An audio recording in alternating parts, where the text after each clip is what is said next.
नमस्कार मित्रों, मैं जोधपुर से पंडित मनीष साकी आपका इस शो में स्वागत करता हूं और आपको आज ऐसी शख्सियत से मिलाते हैं जो जोधपुर में एक ऐसी पद्धति से एस्ट्रोलॉजी को करते हैं और रत्न धारण करवाते हैं जिससे लोगों को 47 डेज में रिजल्ट आ जाते हैं। मेरी अगली वाणी जो रहेगी एक ऐसी शख्सियत है जो पीछे राठौड़ लगाते हैं, पंडित नहीं, लेकिन एस्ट्रोलॉजी में उन्होंने 40 साल दिए हैं। एक वृक्ष की तरह उस चीज को उन्होंने सींचा है। अगली वाणी उनकी रहेगी। मैं आपसे उनको आज मिलाता हूं और उनसे हम कुछ मुख्य पॉइंट पे बात भी करेंगे। जी नरेंद्र जी, नमस्कार। नमस्कार। मैं आपसे ये बात करना चाहता हूँ, लोगों को भी ये बात लोगों तक पहुंचाना चाहता हूँ मीडिया के द्वारा कि आप किस पद्धति से जो है रत्न धारण करवाते हैं। देखिए, सबसे पहला हमारा कारण क्या होता है कि हमें लग्न की प्रमुखता सबसे प्रमुख रखी गई है शास्त्रों में। जी, ऐसी क्या भिन्नता रही है जो लोग मतलब अलग हिसाब से रत्न धारण करवाते हैं और आप तो वो थोड़ा हमें। हमारा नक्षत्र के ऊपर ज्यादा फोकस किया गया है जी। और 30-40 सालों से हमने नक्षत्रों पे बहुत अच्छा अनुसंधान किया, शोध किया है जी। और नक्षत्रों के साथ हमने लग्न को महत्वता दी है। किसी भी कुंडली का लग्न देखने के पश्चात उसके चंद्रमा पर ध्यान दिया जाता है, उसके ग्रहों पर ध्यान दिया जाता है, उसके नक्षत्रों पर ध्यान दिया जाता है।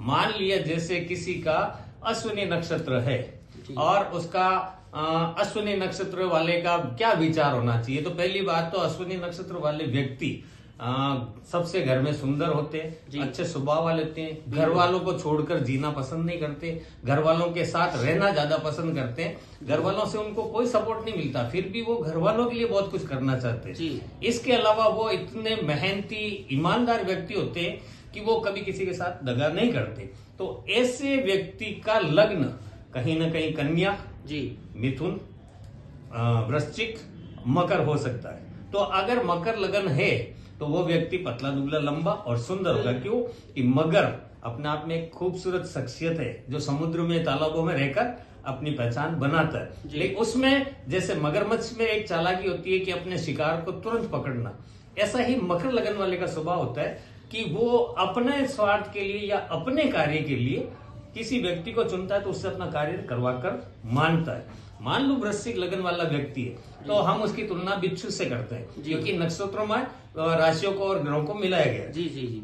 अब उसमें ये होता है कि जैसे मान लो वृश्चिक लगन है यानी कि बिच्छू, हमारा उसमें स्कॉर्पियन निशान बिच्छू है, ठीक है। तो अब बिच्छू का निशान है तो उसका स्वभाव, रंग रूप करीब करीब उस स्वभाव, बिच्छू के स्वभाव से मिलेगा। पीला रंग यानी कि गोरा रंग होना, आंखों में उसी तरह का बिच्छू का जो रस होता है वो उसमें उनकी आंखों में मिलता है। प्लस स्वभाव में वो भी जिद्दी होते हैं, जिस तरह बिच्छू जिद्दी होता है वो भी जिद्दी होते हैं। जिस तरह बिच्छू शांत स्वभाव का होता है और छेड़ने पर काटता है तो उनके स्वभाव में भी वो चीज आती है। जितना आपने बताया है लगन और उस चीज को देख के और नक्षत्र को देख के आप रत्न धारण करते हैं। अब उसके अकॉर्डिंग हमें अपना रत्न जो है वो लिखने से अगले क्लाइंट को आपका 100% मिलेगा। और यही एक सही पद्धति है। ग्रहों का तो संचार होता रहता है, कोई 2.25 दिन, कोई 1.25 महीना, कोई 18 महीने, तो ये संचार तो उनका चलता है। अब उन संचार से वो अपना घर बदलते हैं तो घर बदलने से रिजल्ट चेंज हो जाता है। नक्षत्र 27 डेज के बाद आना ही आना है उसी स्वभाव में, उसी रंग। मतलब आपका कहना है वो एक स्थिरता रहती है जो लाइफ टाइम आदमी उस रत्न को पहन सकता है। पहनने से उसको लाइफ टाइम तक रिजल्ट रहेगा, उसे किसी प्रकार का रत्न नहीं बदलना पड़ेगा। जी।